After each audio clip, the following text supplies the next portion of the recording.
stesen angkasanya, okey, yang dipanggil sebagai Tiangong. Okey, Tiangong ni bermakna Celestial Palace ataupun istana di angkasa lepas. Raja dia mungkin nak. Betul ke? Kita ada wartawan yang berbangsa Cina. Okey. Saya tak tipu kan. Okey. Jadi Tiangong 1 ni telah dilancarkan. Beratnya 8.5 tan ataupun 8,500 kilogram semasa dilancarkan. Okey. Kemudian panjangnya 10,5 meter. Okay, 10 kali 3 30 kaki lebih kurang 10 meter 10,5 meter, dan dilancarkan pada 29 September 2011. Okey. Dan pada 2012, okey, setahun selepas tu China menghantar angkasawannya untuk ke stesen angkasa China sendiri. Dan pada 2013 sepatutnya Tiangong telah tamat dunia servis. 2 tahun saja, dia tak panjang. Okay? Mahal berat 8,5 tan tapi hanya 2 tahun saja servis. Walau bagaimanapun tempoh hayat Tiangong ni dapat dipanjangkan lagi, okay? Untuk beberapa tahun, sehinggalah pada 2016, pada Mac 2016 ini sepatutnya dia dah mati tapi dia dapat dihidupkan semula sehingga ke Mac 2016. Dan pada Mac 2016 lah pihak China memberitahu bahawa Tiangong tidak dapat dihubungi. Okey, maknanya Tiangong telah rosak lah. Dan dia tidak boleh dikontrol lagi daripada dikawal. Okay. Semasa dilancarkan dia boleh dikawal. Okay. Kerana di Tiangong ni ada exhaust dia yang boleh menaikkan dan menurunkan kapal angkasa ni. Kalau dia turun dia naik lagi. Tapi pada 2016 Mac ni lah komunikasi tidak dapat dilaksanakan dengan Tiangong, maka dia tidak dapat dikawal lagi. Okay. Jadi bayangkan kalau kapal terbang tidak dapat dikawal, macam mana? Terlepas. Jadi itulah kapal angkasa pun begitu, sebab dia masih di bawah tarikan graviti bumi. Jadi apabila Tiangong sudah tidak dapat dikawal lagi, dan kebetulan waktu itu tidak ada manusia di dalamnya. Okay. Ada 2 penerbangan yang menghantar angkasawan Cina ke Tiangong, tapi selepas tu tidak ada angkasawan tersebut. Pada Mac 2016 ni tidak ada angkasawan di dalamnya, dan dia tinggal istana yang kosong saja. Okay. Dan apabila tidak dapat dihubungi, tidak dapat dikawal, maka risikonya ialah dia akan turun. So basically dia sekarang terapung di ruang angkasa. Dia terapung. Dan ketinggian Tiangong ialah 350 km asalnya, iaitu 50 km di bawah International Space Station. Tapi dia punya orbit lain mana? Okay. Cuma ketinggian itu lebih kurang 50 km di bawah International Space Station. Okay. Dan apabila tidak dapat dikawal, maka dia akan jatuh seperti kapal terbang. Kalau dia dah mati dia akan jatuh. Okay. Jadi pada Mac 2018 ketinggiannya dah tinggal 250 km. Okay. Pada Mac 2016 saya rasa dia masih 350 km lagi. Okay. Bila dia lost contact dalam tempoh setahun Mac 2 tahun, Mac 2016 hingga Mac 2018 ketinggiannya dah kurang 100 km. Okay. Daripada 350 dah turun ke 250. Dan mulai Mac 2018, okay, iaitu bulan ini lah, ya, 2018 saintis sentiasa melihat perkembangan ketinggian Tiangong ni. Okay. Dia semakin turun. Jadi itulah yang menjadi kerisauan seluruh penduduk yang berada di kawasan. Dan Tiangong ni dia tidak jatuh dia hanya jatuh di kawasan antara 43 darjah utara di sini 43 darjah utara hingga 43 darjah selatan. Dia punya orbit ialah dia akan naik, dia turun sini, orbitnya di kawasan ni. Jadi kawasan yang utara ni tidak ada risiko untuk dijatuhi oleh Tiangong. Tapi daripada Amerika, New York tak salah ya, di sini New York, sampailah ke Afrika Selatan bawah ni, Australia, Malaysia juga adalah negara-negara yang menghadapi risiko untuk dihujani oleh Tiangong ni. Okey, kalau kita lihat semasa pembinaan, inilah dia Tiangong, saiznya sebesar itu 8.5 tan, 8,500 kg, dan sedang dibina di China ni. Dan view secara dekat. Okey, kemudian setelah dia siap untuk dilancarkan, inilah dia rupa Tiangong yang sedia untuk dilancarkan. Okey, dan dari segi lukisannya, inilah dia gambar Raja Tiangong. Dan kalau kita lihat di sini ada 2 orang sedang bekerja. Jadi ini nak lihat saiz Tiangong ni dengan manusia. Okay. Kalau daripada gambar ni pun kita boleh tahu sebesar mana. Jadi manusia boleh bergerak di dalamnya. Dan ini ialah kawasan-kawasan bekerja di dalam Tiangong. Nampak 2 orang angkasawan ni, seorang di sini dan seorang lagi di sini. Dan ini ketinggian manusia kalau tangan kita dan sampai ke lantai. Jadi ini ceiling dan ini lantai. Okay. Dan kalau nak lihat gambar raja secara detail ni begini, saya sengaja tunjukkan gambar raja ni sebab boleh lihat. Inilah dia kawasan bilik kawalan pelancaran Tiangong di China. Dan ramai saintis dan angkasawan yang terlibat semasa pelancarannya. Dan inilah dia gambar Raja Tiangong. Dan angkasawan yang datang untuk ke Tiangong menggunakan Shenzhou ni. Okay? Angkasawan itu akan naik di Shenzhou, dia akan mendekati Tiangong dan melekat akhirnya.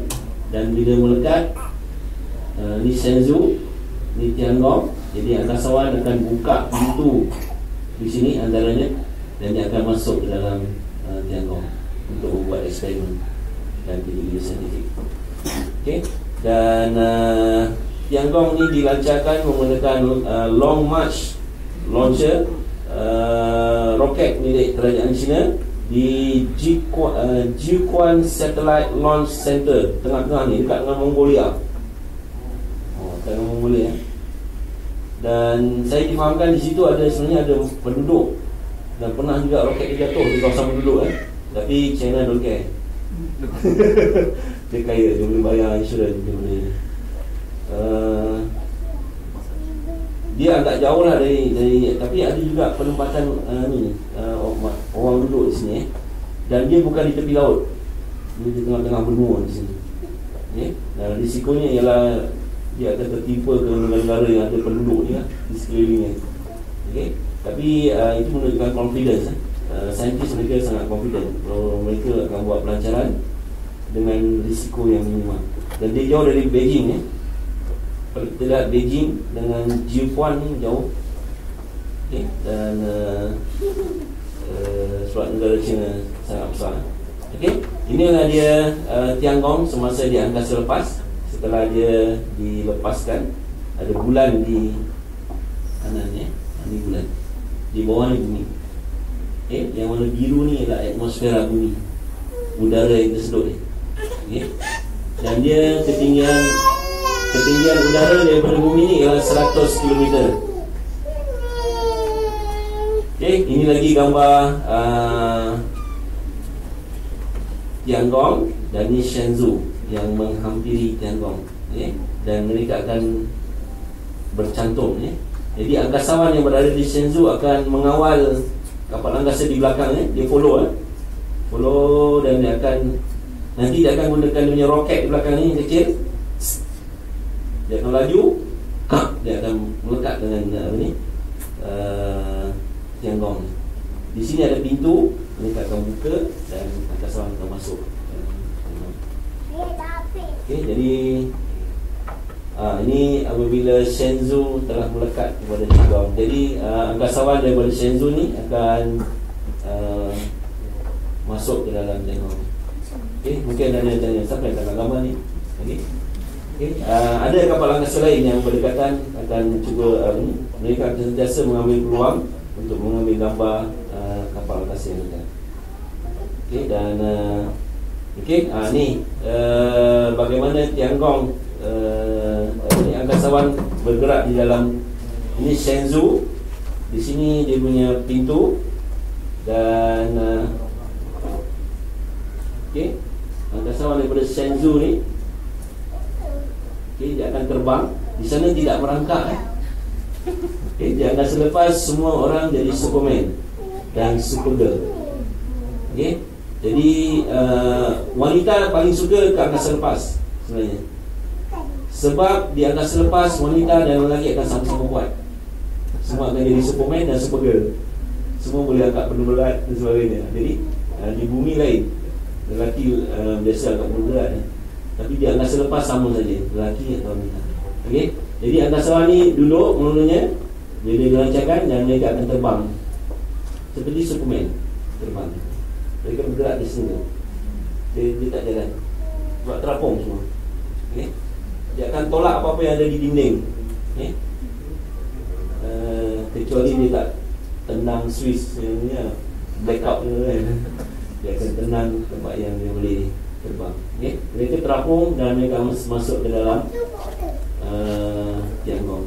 Ini 3 angkasawan yang pernah ke Tiangong. Dan kalau kita lihat pada 2011, 8 Oktober 2011, ini orbit Tiangong yang warna kuning. Dan ini orbit ISS, International Space Station. Dan mereka pernah berada sangat dekat. Saya rasa tadi pun dekat juga, seperti ini. Tiangong dengan ISS tidak jauh. Dan ISS kalau kita lihat orbitnya di atas daripada Tiangong. Dia lebih tinggi, 50 km lebih tinggi. Alright. Ini dia. Kalau kita lihat dari segi kapal terbang 10 km. Jadi ini 100 dan ini log. Di kiri ni ialah log. Dia logaritma. Semakin lama semakin kecil. Ini 100, 200, 300, 400 km.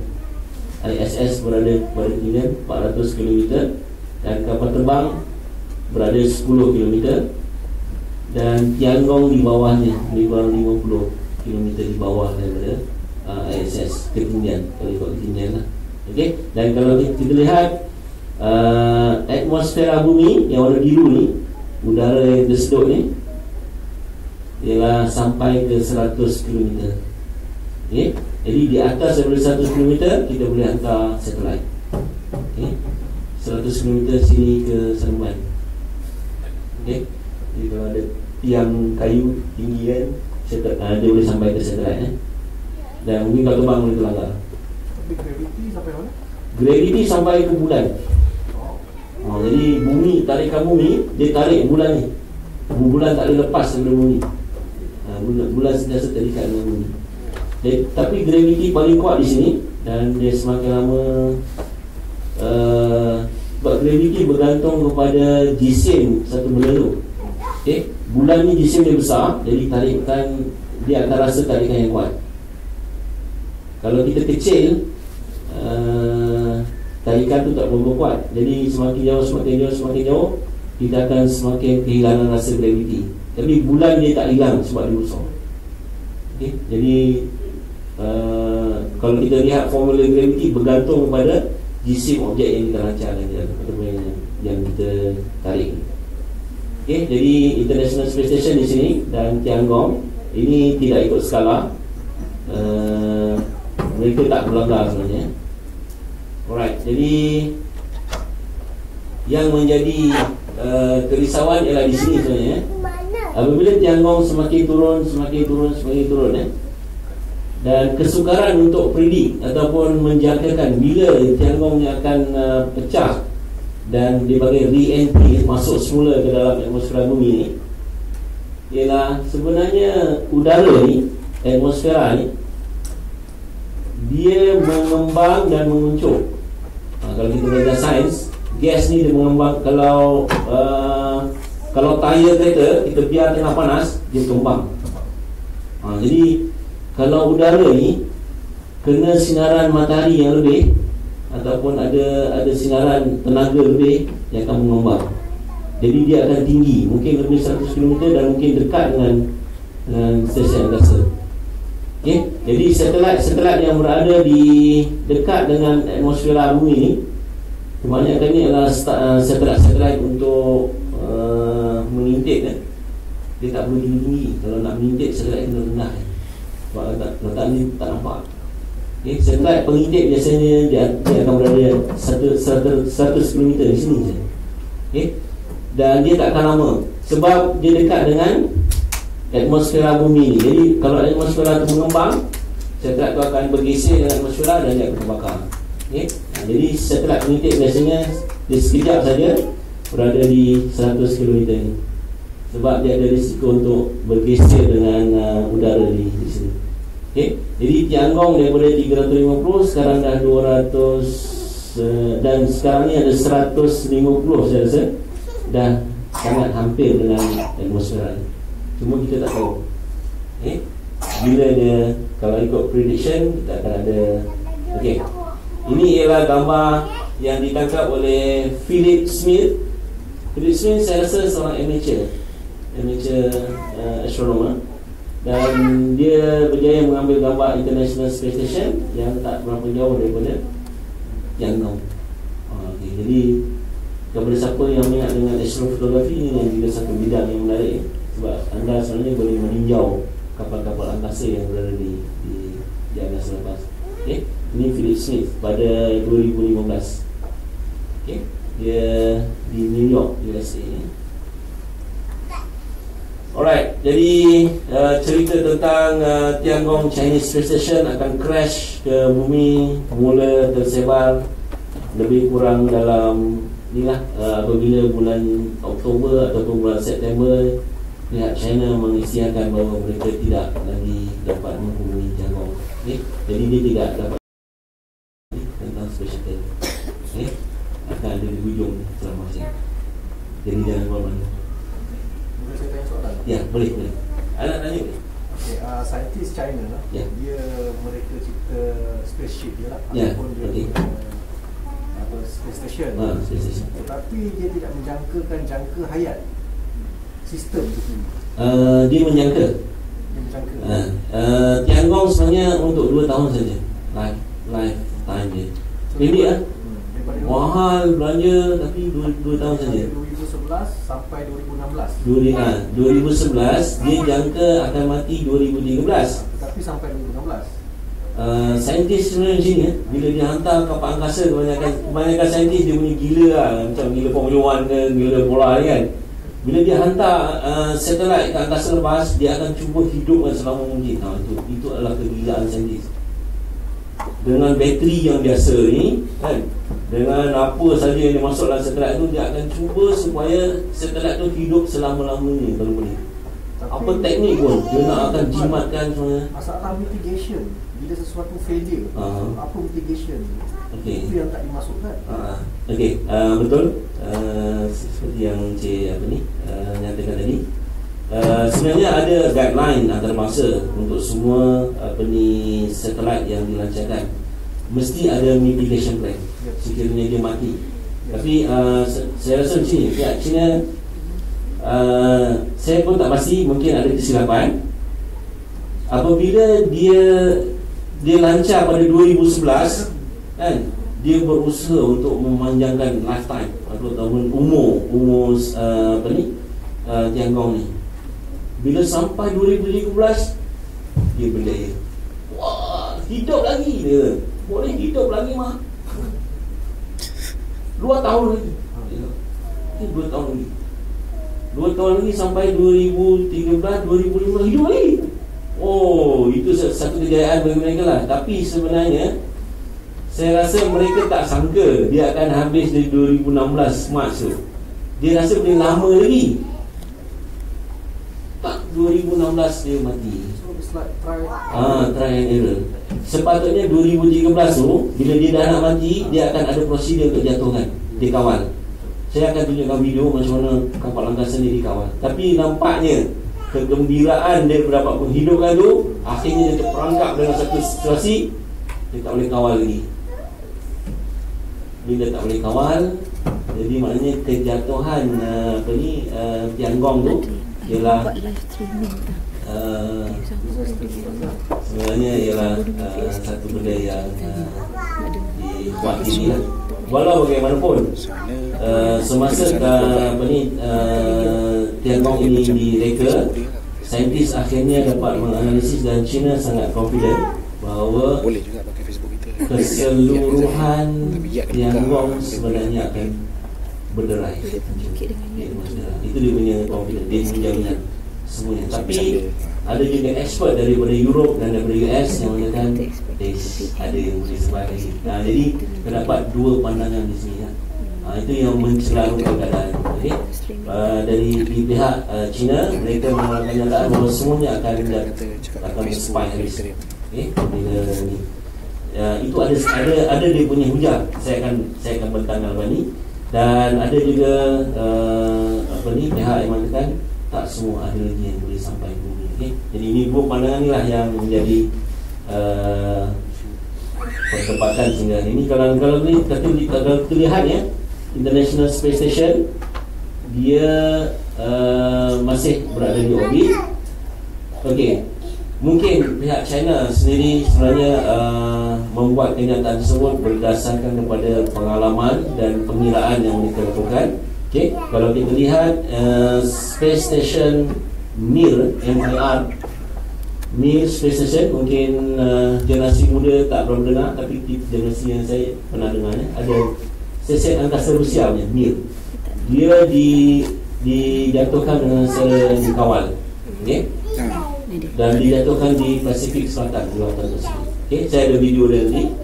Kemudian Skylab ni ialah stesen angkasa milik Amerika sebelum International Space Station, juga dijatuhkan secara dikawal. Kemudian kita ada Salyut, ni milik Rusia dan juga dikawal. Skylab ni Skylab ni tidak dikawal. Salyut dikawal. Salyut 6 juga dikawal. Salyut 7 tidak dikawal. Salyut 6 dikawal. Cosmos 567 tidak dikawal. Dan Tiangong juga tidak dikawal. Okey, mungkin perkiraan di pihak China sini. Kita ada beberapa re-entry, okay? Kapal angkasa yang jatuh semula ke bumi yang tidak dikawal. Okay? Contohnya Cosmos, Salyut 7 dan Skylab. Dan secara relatifnya kapal-kapal angkasa ini jauh lebih besar daripada Tiangong. Okay? Jadi sejarah menunjukkan bahawa kapal-kapal angkasa yang jatuh ini tidak menyebabkan casualty. Ini itu confidence adalah menjadi sejarah. Walaupun masih ada sedikit kebarangkalan itu, kerisauan itu masih ada. Okey, jadi size Tiangong lebih kurang ATV, Automated Transfer Vehicle, dan ini milik European Space Agency dan bentuknya akan sama juga. mungkin Tiangong besar sikit di belakang ni. Okay. Dan ATV ni juga kita akan tunjukkan video bagaimana dia jatuh ke bumi. Dari segi comparison, International Space Station besar ni, dan Tiangong hanya sebesar ni saja. Dan Mir ni milik Rusia lagi besar daripada ni. Okay. Dan dia ini tidak dikawal jatuh. Ni dikawal. Okey, dari segi comparison ni, ini International Space Station, Salyut 7. Okey, Skylab. Okey, Skylab lebih besar dan tidak dikawal dia jatuh. Mir dikawal pun besar. Jadi Tiangong ni lebih kurang dia sebesar sebahagian daripada Salyut ni, macam 1 unit dah ni sini. Tiangong satu je. Okey. Jadi Tiangong besar ni banding dengan Skylab dan juga Mir. Okey. Dan sebenarnya ada juga kejadian Space Shuttle. Saya rasa bateri dia dah weak ni, macam Tiangong pula. Okey. Alright. Baik. Jadi Space Shuttle pun ada juga yang sebenarnya jatuh dan berderai ke bumi.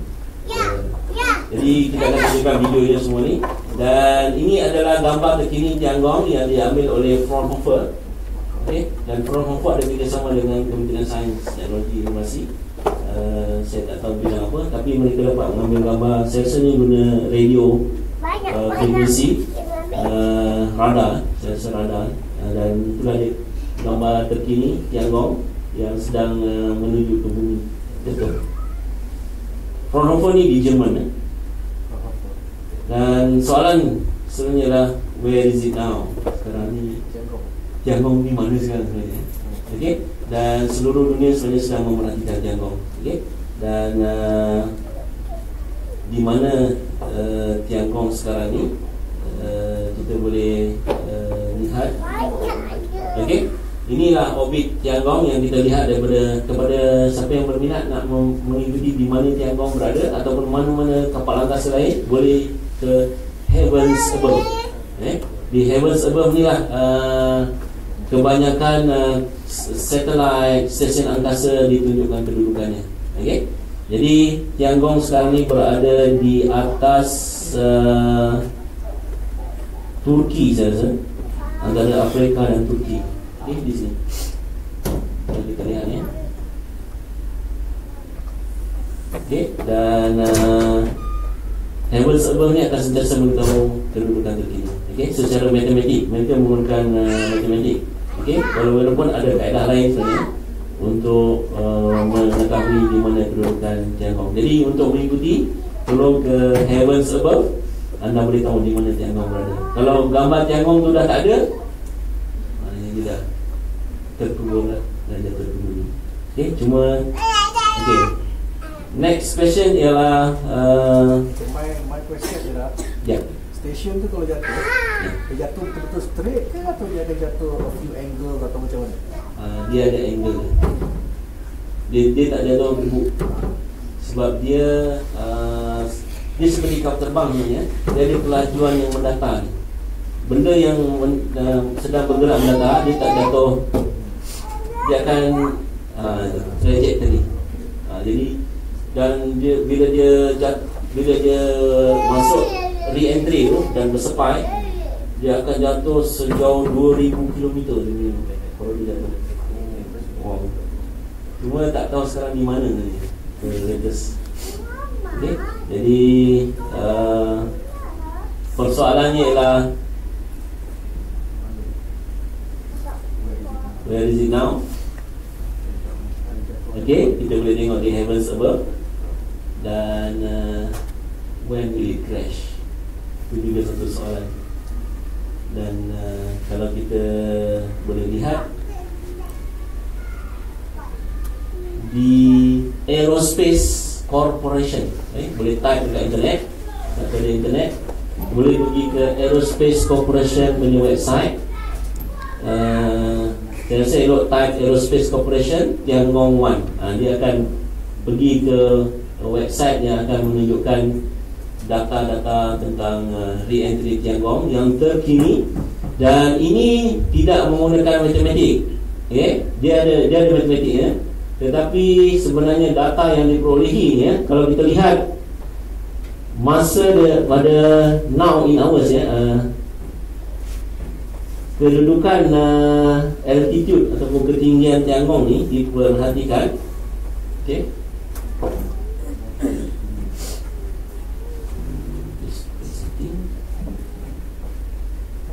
Okey. Okey. Aerospace Corporation adalah satu-satunya syarikat yang membuat pemerhatian ke atas Tiangong 1 secara live terus diletak di website mereka, dan mereka meletakkan re-entry prediction. Okey, ini ialah sehari yang lalu, semalam saya ambil data ni semalam daripada website mereka. Mereka mengatakan bahawa Tiangong akan jatuh pada 1 April 4.15 waktu Greenwich, 4.15 petang waktu UTC. UTC ialah Greenwich di UK, garisan Greenwich tu. Iaitu kalau 4 suku di Greenwich, maksudnya campur 8, 4 campur 8, 12 suku tengah malam ni. Semalam punya prediction. Okey, lebih kurang pukul 10 pagi ni. Saya buat semalam, ambil campur tolak 9 jam. Tak tahu, mungkin 9 jam awal, mungkin 9 jam lewat daripada tu. Jadi ini yang dibuat oleh Aerospace Corporation.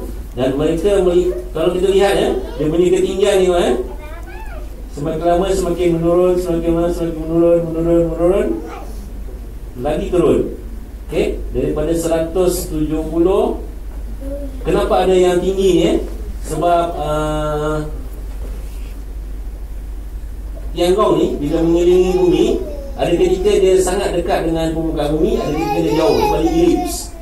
Masa dia dekat, dia di bawah ni, kedudukannya di bawah ni lah. Dan bila dia semakin jauh sedikit, dia akan naik ke atas ni. Ni dekat balik, jauh balik. Tetapi secara arm dia semakin turun semuanya. Okey, semakin lama semakin dekat dengan bumi. Okey, jadi 1 April 12 ataupun dah masuk 2 April lah, 12 suku malam. Ini semalam, prediction semalam pukul 10 pagi. Dan Aerospace Corporation sebenarnya mereka membuat pengiraan ini bukan hanya menggunakan matematik, tetapi mereka menggunakan ni yang ada balon gelembung yang banyak ni di permukaan bumi. Apa ni? Ini sebenarnya adalah pusat radar. Jadi radar di seluruh dunia sekarang mematikan Tiangong. Okay, semua scan. Lalu saja scan berapa tinggi. Ada banyak tempat ni. Satu bulatan ni satu radar. Dan itu banyak. Okay, jadi sentiasa dipantau. Dan ini ialah ilustrasi lah. Waktu semalam pukul 10 pagi dia berada dekat dengan Florida. Okay, ini Florida, Amerika. Dan Tiangong di situ. Okey. Kemudian pukul 4 petang malam, saya buka semula website-nya. Prediction mereka dah berubah. Okey. Dan mereka dapati bahawa ketinggian tu dah semakin turun.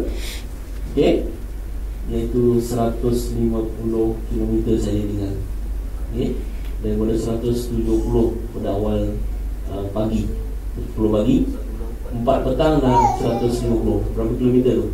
Lebih kurang dalam berapa jam tu 20 kilometer dia dah turun. Okey, dia semakin jatuh. Dan inilah data yang diperoleh daripada radar. Dan waktu tu dia berada di atas dekat dengan Argentina, Brazil. Saya di atas Brazil. Dan prediction mereka ialah 1 April dia dah anjak lagi. Okey.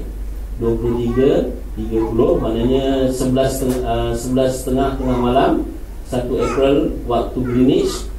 Itu bermakna dah masuk 2 April. Jadi dia semakin teranjak lagi waktu dia jatuh. Semakin lama semakin precise. Dia kata bila sebenarnya. Sebab plus minus dia dah bukan 9 jam tapi 7 jam. Dia semakin semakin tahu. Sebab radar semakin, data dia semakin baik. Okay? Jadi inilah kalau anda ingin mengetahui soalannya dari where will it crash, pergi ke Aerospace Corporation punya website, okay? Dan cari maklumat Tiangong di situ. Okay? Dan how will it crash? Macam mana dia akan crash? Ini ada bayang ni lah. Ini ilustrasi daripada apa ni, artis. Dia akan jatuh, bahagian-bahagian yang kecil akan terbakar dulu, tanggal, dan tinggal body dia. Okay? Dan bila dia jatuh, dia akan jatuh, okay? Sekarang ni 150 km, okay? Dia akan tunggu sampai 120 km nya. Dia dah cecah 120 km, ready, dia akan terbakar. Dia akan mula panas. Dia akan mula kena kita punya gas bumi ni, atmosfera, sehinggalah ke 80 km, 40 km diturun ni, dia punya solar panel akan tanggal dulu. Okay? Solar panel akan tanggal dulu. Okay? Dan kemudian dia akan terbakar. Selepas 80 km bawah lagi, okay? Dia akan pecah bahagian-bahagian komponen-komponen ni yang kompleks. Saya tunjuk tadi gambaran yang kompleks itu semua akan tanggal, pecah, terbakar. Dan dia akan mengambil jaluran keluasan 70 km dan sejauh 2000 km dia akan jatuh. Okey, jadi panjang tempat komponen-komponen dia jatuh. Okey, dan saya boleh saya cuba tunjukkan videonya. Tuan, anak saya tanya soalan. Ya. Simple je soalan ni. Ya. Dia kata masa pelancaran naik tak terbakar. Kenapa bila turun dia terbakar? Itu soalan simple. Soalan yang baik. Okey. Sebenarnya semasa dia dilancarkan, okey, kapal angkasa Tiangong di dalam sampul di atas roket. Jadi di hujung roket dia ada sampul dia. Jadi dia tidak bergeser dengan udara. Sampul tu yang nyala panas.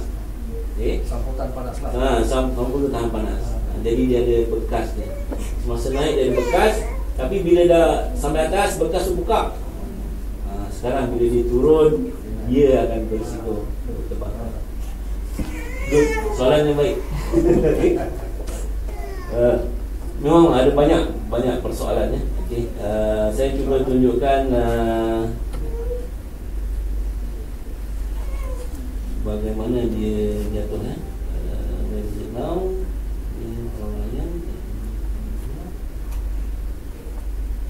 Alright.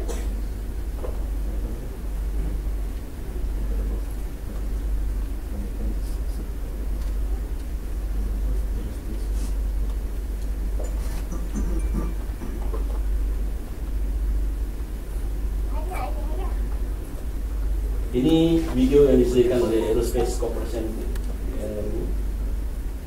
Bagaimana Tiangong akan jatuh nanti. Saiznya sebesar bas sekolah. Boleh berbandingkan.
Alright, kita tutup dulu.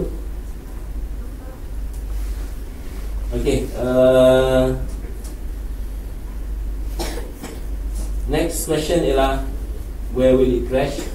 Okay, di mana dia akan jatuh? Bila dia jatuh? 1 April nanti kat mana? Itu soalan Okay, daripada kiraan orbit Tiangong 1, Tiangong 1.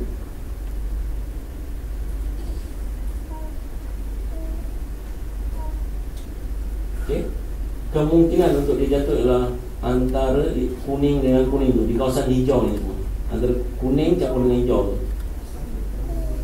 Sebab kalau orbit Tiangong ni kita lukis di atas bumi, dia akan lalu di sini.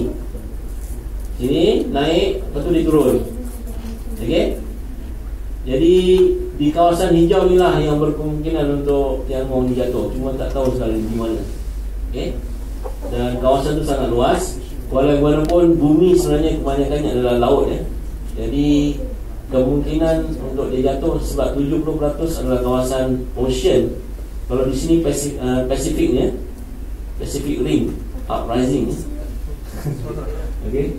Pacific Ring di sini laut luas. Kita harap dia akan jatuh di situ lah. Tapi tak tahu. Dan dia boleh juga kena di Amerika dan juga boleh kena di New York, Miami, Rio de Janeiro, Cape Town, Nairobi, Cairo, Madrid, New Delhi, Singapore, Kuala Lumpur kan?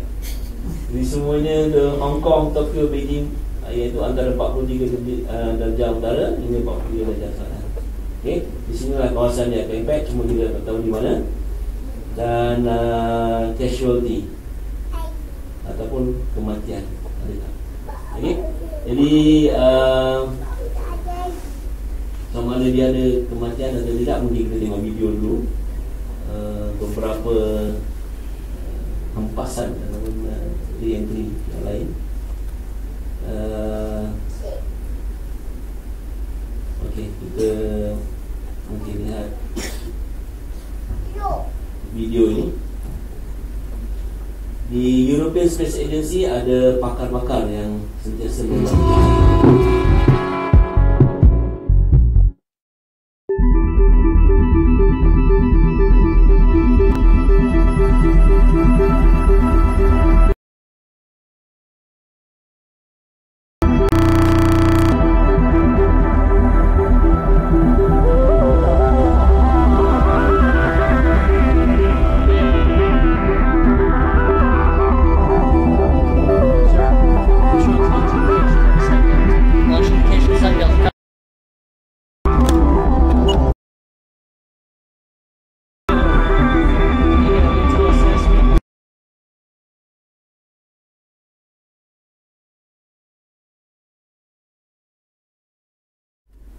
dan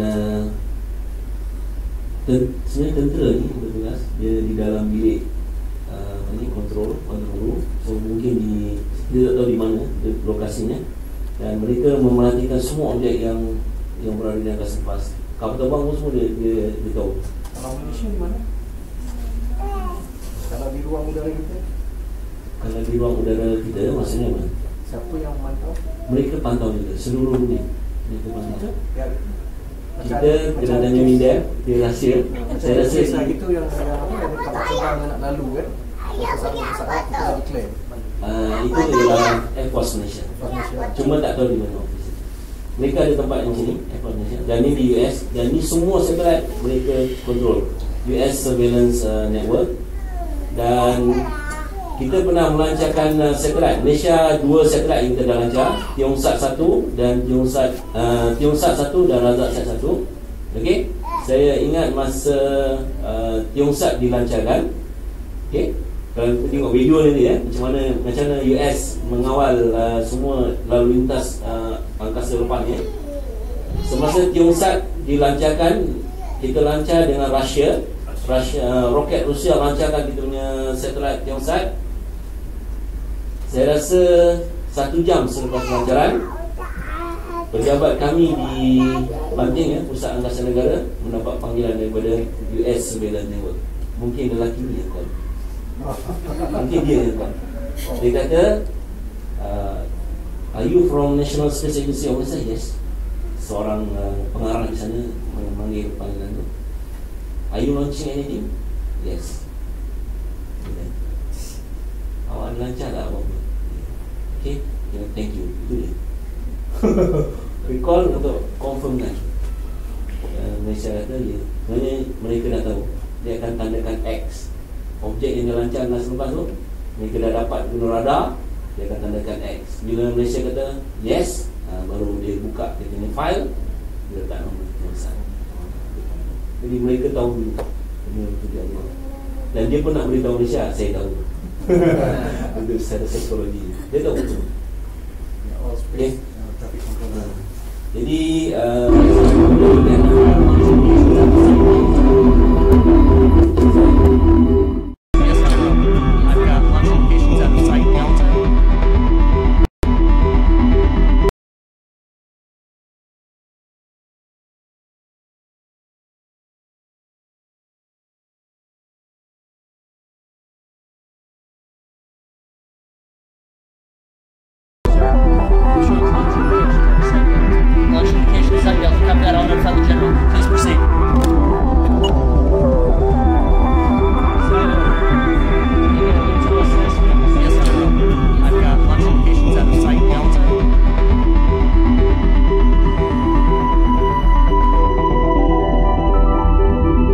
we see about 100 tons of space hardware re-entering in an uncontrolled way, distributed over 50 individual events.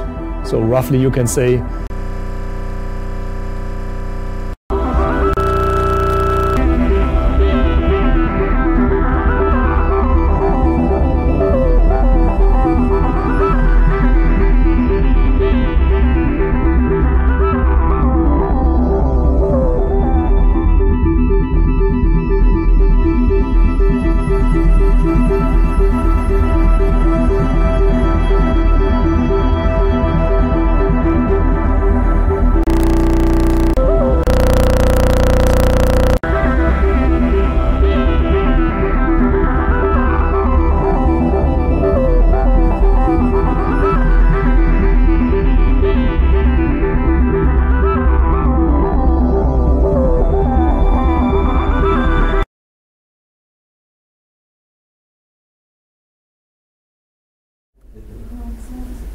jadi ini yang merisau kalau dekat KLCC kan.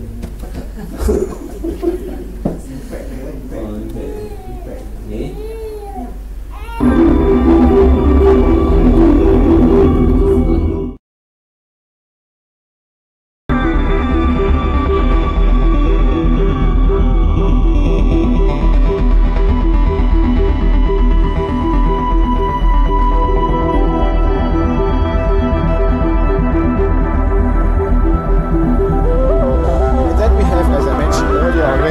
Also the danger coming from meteorites. This is Chelyabinsk in 2013.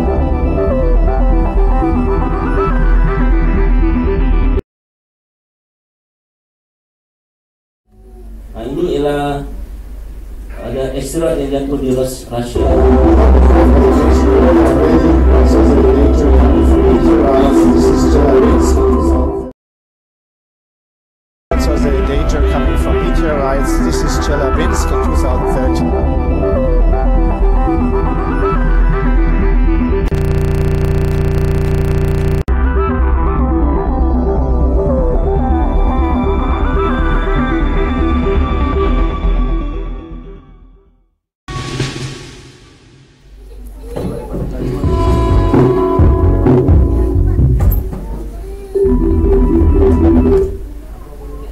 Okey, kita tunjukkan lagi ada video lain. Where is it now? Alright, beberapa re-entry lain. Sebenarnya ada banyak re-entry nya. Tiangong ni salah satu. Ini ialah Hayabusa, angkasa milik Jepun.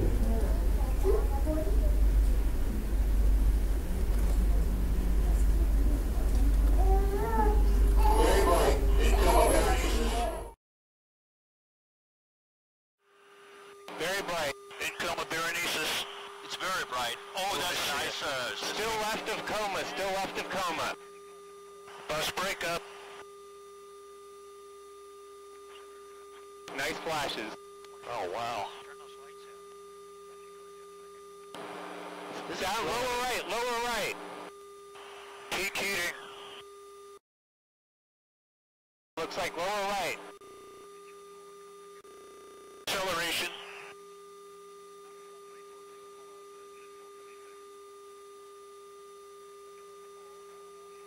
40 kilometers.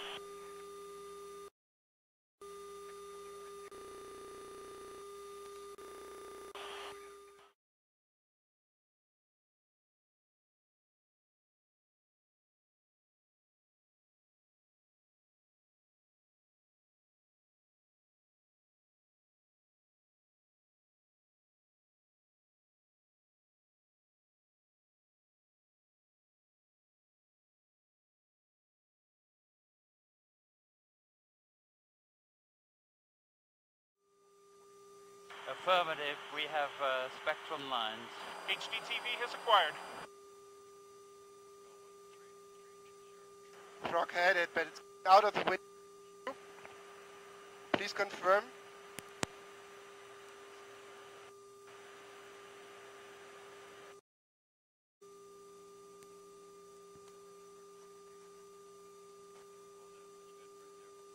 HDTV has a pretty nice view. We got that explosion. Oh wow. Can we get an altitude call? If you have a chance to look out of the window, look out of the window because the view is spectacular. Spectacular. Spectacular. Whoa! Break. Peter, tell me if we need to keep turning. The object is gradually moving by us. It is almost past. Do we keep turning? Tell me if you keep turning. Yes, please keep turning. Mission director, please ask keep turning.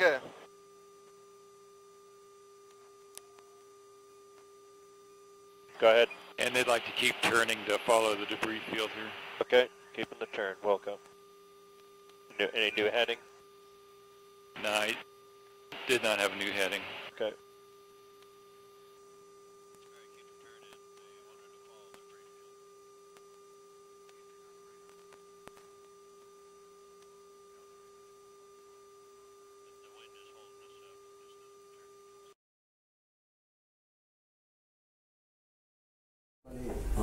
Balik terbakar. Terbakar. Dia jatuh. Dalam laut ataupun di mana-mana kan? Ya. Orang tu di mana? Maksudnya terbakar, begitu terbakar. Tapi orang dalam selamat kan? Tak selamat. Tak sama. Sebab kapal gas dia pecah terbakar. Jadi yang kes yang orang landing ni. Kalau orang landing dia hanya kulitnya saja terbakar, tapi dalam tu selamat. Dia bukan pecah, dia tak pecah. Tapi kalau pecah, okay, kita akan tunjukkan video. Dia akan sampai nanti. Okay, kita tunjuk orang yang pula. Dia ada banyak video re-entry ni. You'll never be rid of me.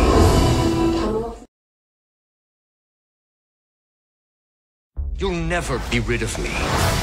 Count Olaf is looking for us. We've got to get out of here. I have you cornered. There's no way out! So melodramatic. Whatever you're up to, we will. Standing by for entry interface. Orion now at an altitude of 470,000 feet, 900 miles from its splashdown target. Guidance officer confirms that Orion has reached entry for Orion for the next 9 minutes 45 seconds.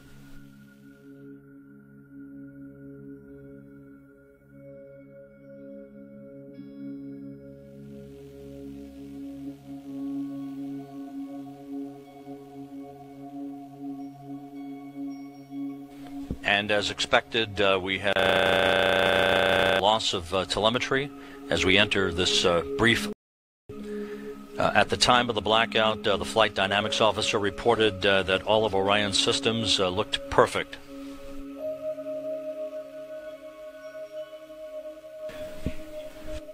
This is the point in time where Orion would be experiencing its peak heating of some 4,000 degrees Fahrenheit as it barrels through the Earth's atmosphere, traveling about 20,000 miles an hour, some 84% of the velocity of a spacecraft returning from the moon.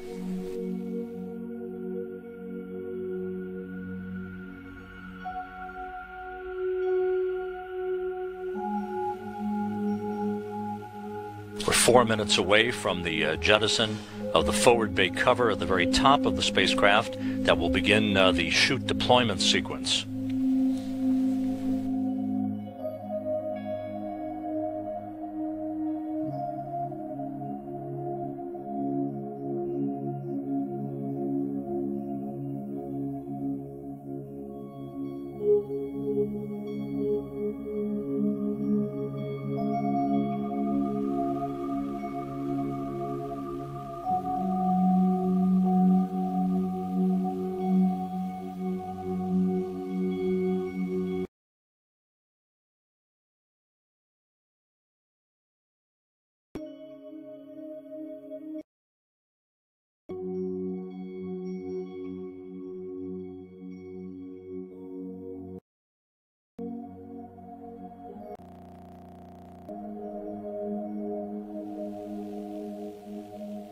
Passing through 60,000 feet.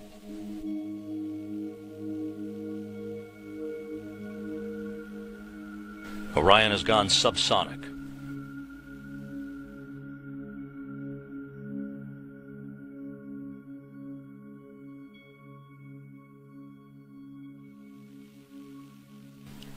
Standing by for forward bay covered jettison.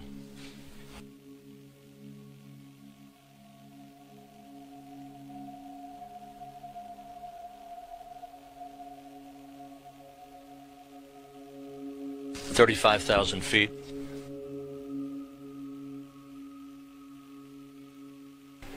Forward bay cover has been deployed. Drogues have been deployed.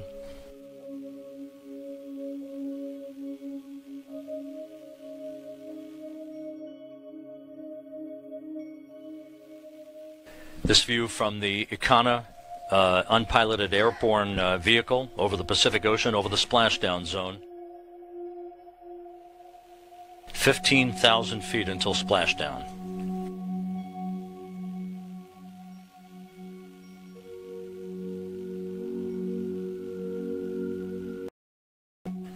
$2,200 feet now.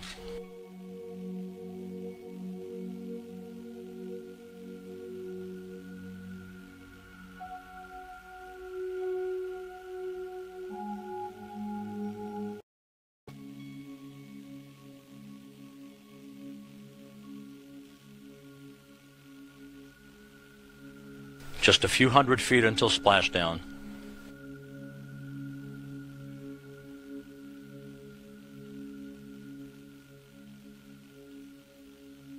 $100 feet.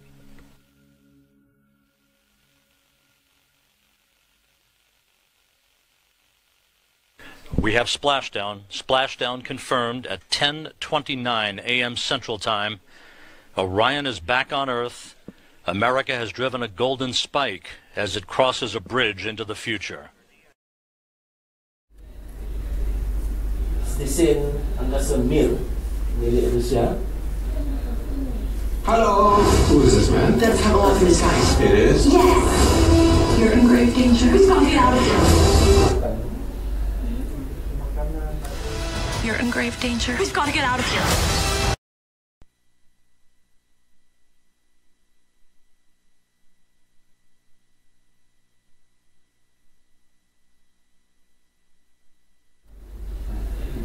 Saya rasa dia tangkap ni daripada pulau di Pasifik Selatan, pulau.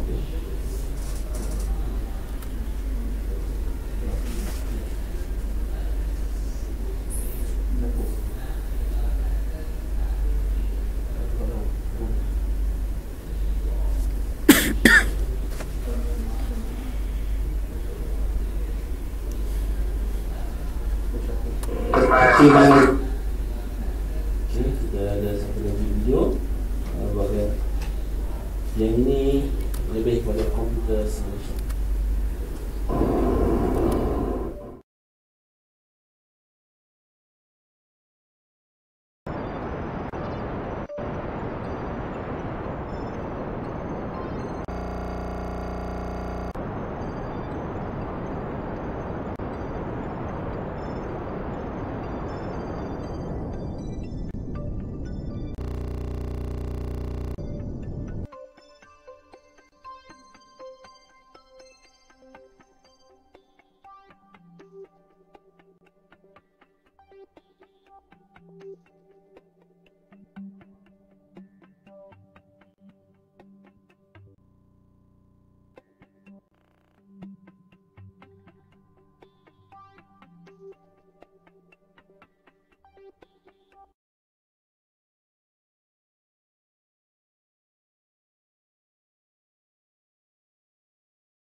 Di kawasan lautan Pasifik, di selatan Pasifik.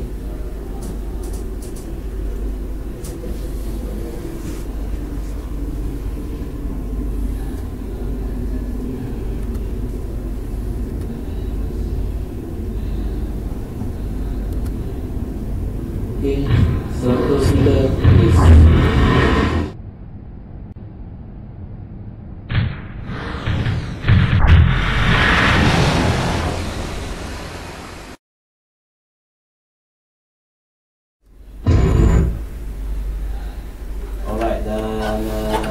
Ini video yang terakhir. Ini seperti yang adik tanya tadi,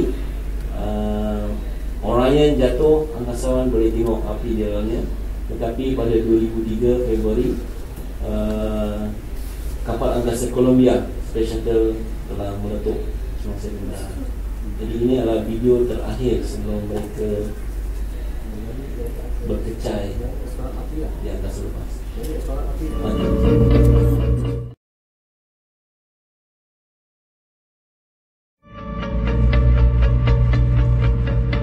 On the 1st of February 2003, Columbia began its descent back to Earth. As the shuttle raced over the Pacific towards the U.S., the crew put on their suits, prepared.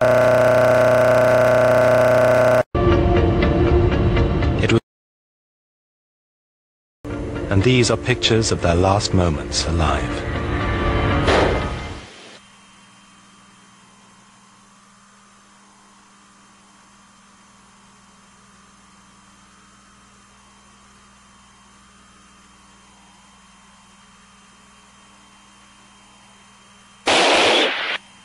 we have 10 minutes to get gloves on. Lowell, do you need help?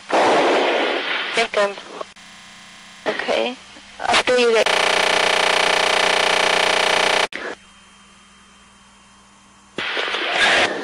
Didn't hear it click, but...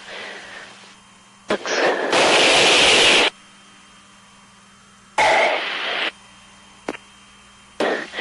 Actually, the camera from Willie Noy.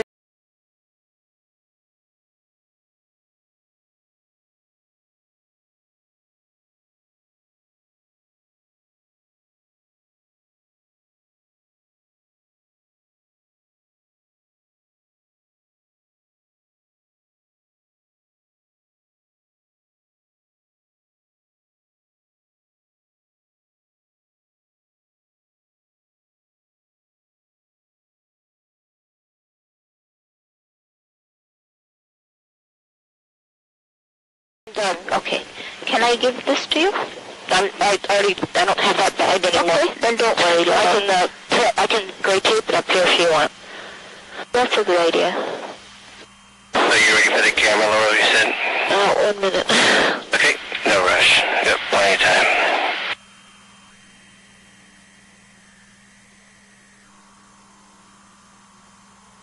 You see that? Got another thing to populate your...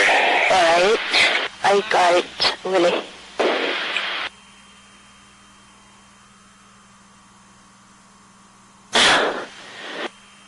Hi, Willie. No problem. Okay, You want the whole thing or just the camera? whatever's easier for you. I think we talked about the whole thing.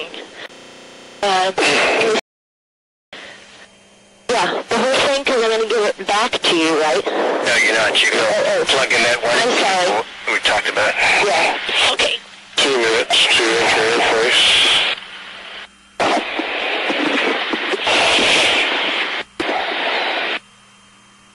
I know about the light cable. Sorry, Willie, I didn't understand your question.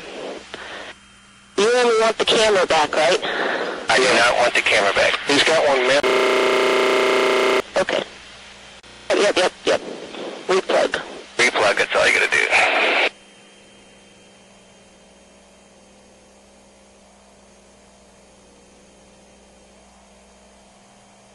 When do we start moving our head around, Rick? When we start getting a little bit of cheese on? A little bit of cheese, yeah.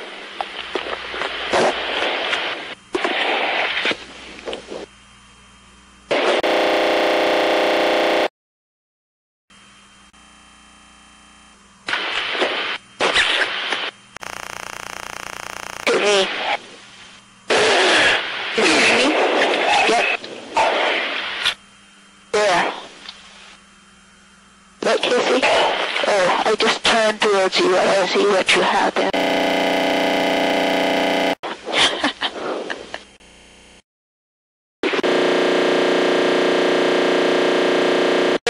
You can just...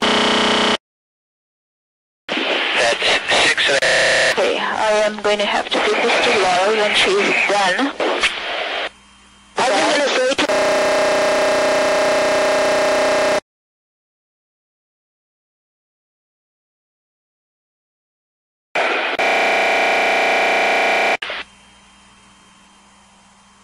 Lots of jets firing. I'm getting the jets firing. I'm trying to see if I can get an overhead window view yet. Okay.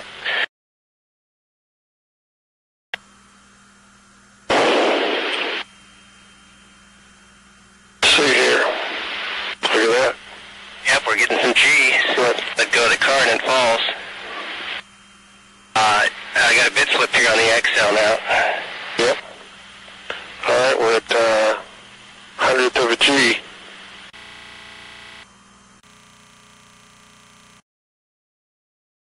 Fairly bright out there. Yep. Yeah, you definitely don't want to be outside now. Yep, like we did before. Good point. Huh? Oh, I can see you in your mirror. Not yet? Yeah, now I can. I can see your camera. Okay.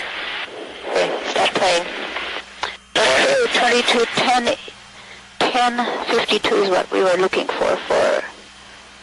Okay. 1016, right? that 16 right here? Yeah, 20. Yeah, 22, 16. Correct, sorry.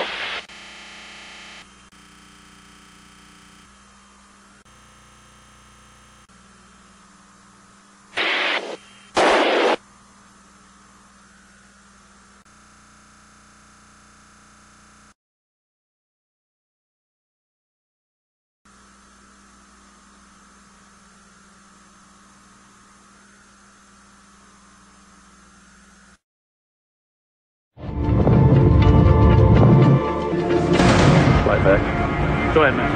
FYI, I've just lost 4 separate temperature transducers on the left side of the vehicle, hydraulic return temperatures. 4 high return temps? To the left outboard and left inboard elevons. And Columbia, higher pressure messages, and we did not copy your last. Instrumentation, Max? Flight Max, those are also off the Columbia, Houston, check.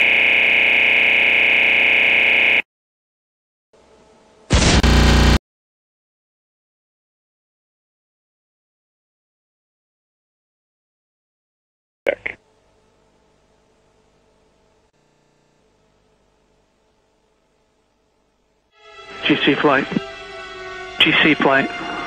Fly GC. Lock the doors. Copy.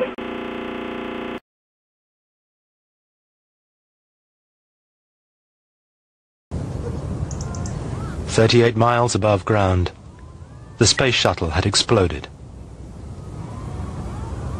All 7 on board were killed.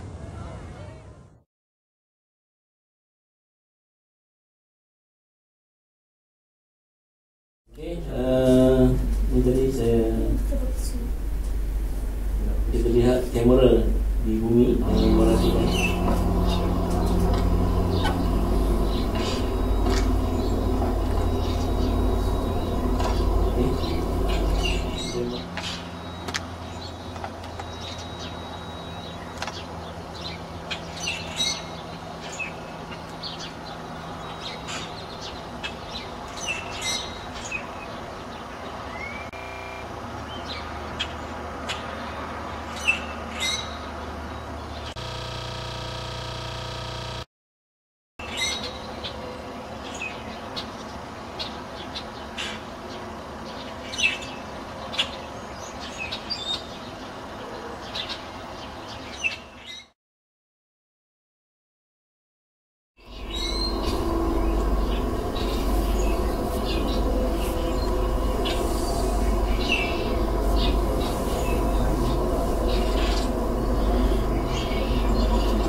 Okey, itulah dia cerita re-entry.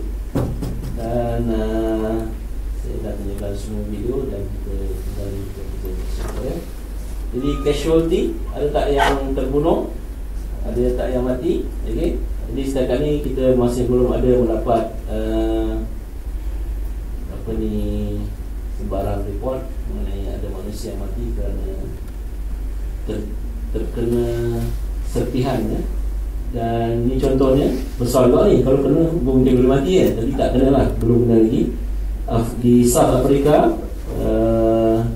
satu komponen kapal angkasa yang jatuh, dan ini ialah tangki helium di Brazil. Oh, ni kalau kena pun bahaya. Dan yang terkena manusia hanya satu saja, iaitu Miss Lottie Williams dari Tulsa, Oklahoma. Dia telah terkena serpihan kapal angkasa ni di bahunya. Itu saja sekali. Jadi tidak pernah ada kecederaan ataupun kematian lah disebabkan ini. Kecuali angkasawan yang mati di dalam kapal angkasa. Okay? Dan ini adalah salah satu tangki daripada Space Shuttle Columbia yang pecah tadi, dijumpai di Tasik, Texas. Okay? Dan Skylab tadi dia jatuh di Australia Barat, okay, Perth. Dan ini adalah salah satu H-Door yang dijumpai jatuh di Australia Barat daripada Skylab. Okay. Dan ini mungkin orang yang menjumpai ini lah, okay. Di H-Door di kawasan hutan. Okay. Jadi alright, satu lagi perkara untuk re-entry ni sebenarnya, kalau kita saya ingin kongsi bersama maklumat, iaitu Space Shuttle sebenarnya apabila dia nak masuk kembali ke bumi, dia memang akan terbakar di luarnya seperti yang meletup tadi kan. Tapi dia ada angle tertentu untuk masuk ke dalam atmosfera bumi. Dia antara 5.5 darjah hingga 6.9 darjah daripada permukaan ataupun atmosfera bumi. Okey. Sebaik-baiknya ialah 6.2 darjah daripada tangent atmosfera bumi, supaya dia boleh, yang hijau ni okey. Kalau dia masuk 6.2 degree, dia akan masuk A ke B, dia boleh landing. Tapi kalau dia luar daripada darjah ni, kalau dia 5.5 okey ya, dia akan terpantul balik keluar C. Okey, kalau dia terlalu dalam, lebih tinggi daripada 6.9, dia akan menjunam dan terbakar dari G. Okey, jadi itulah antara perkara yang kita tak tahu sebenarnya.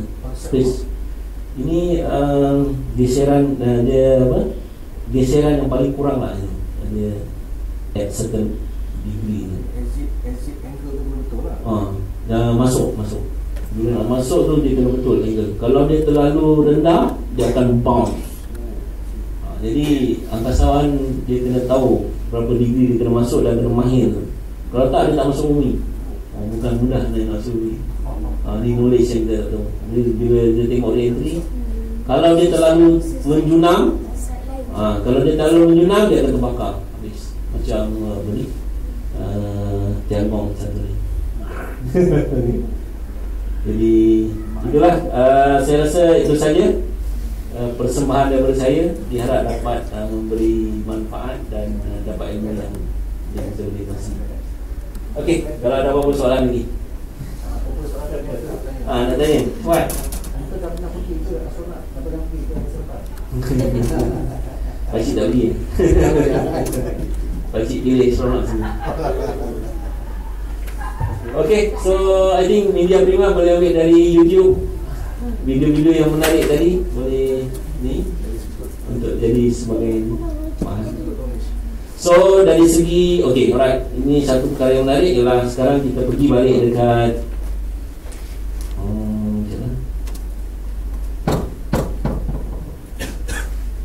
okay, yang ini F5. Kalau tekan F5, dia akan update yang latest. F5 kan, F5 okey, jadi sekarang ni maklumat terkini tentang Tiangong 1. Dia akan jatuh pada 2 April pukul 2 pagi waktu UTC. Jadi saya rasa 11:30 malam UTC dia dah ubah lagi. Maknanya semakin accurate, semakin dia. So plus minus masih 7 jam. 2 pagi UTC, 2 pagi campur 8, maknanya 10 pagi waktu Malaysia. Itu adalah prediction terkini. Dia akan semakin dekat. Okay. Dan sekarang ni Tiangong berada di Amerika. Oh no, di Pasifik, di laut ni. Okay, jadi sentiasalah ke Aerospace Corporation punya website untuk tahu the latest prediction. Okay, kalau ni kita tutup, saya tutup persembahan. Terima kasih banyak atas adik nak air lagi boleh ambil ini. Ada dua.